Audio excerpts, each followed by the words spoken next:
একদিন এক জঙ্গলে এক বানর আরেক সিংহ কথা বলছিল।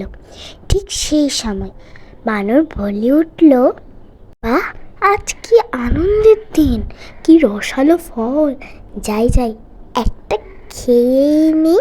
ঠিক সেই সময় সিংহ এসে বলল, হ্যালো বানর ভাই, আমি তোমাকে খেতে এসেছি। বানর তো ভয় পেয়ে গেল। তারপর সে একটা বুদ্ধি খাটিয়ে বলল, ওই গাছের পিছনে একটা খাঁচা আছে, খাঁচার ভিতর হরিণ আছে, আগে তুমি ওকে খেয়ে এসো, তারপর না হয় আমায় খেয়েও।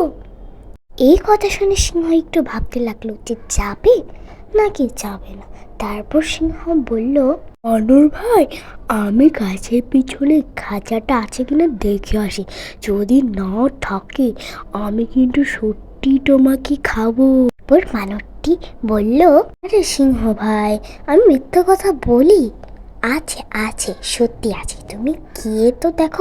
এই কথা শুনে সিংহ এখান থেকে চলে গেল।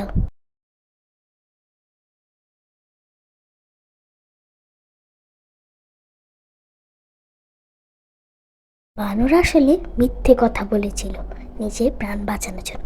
তারপর সে অন্য জায়গায় চলে গেল হেঁটে হেঁটে।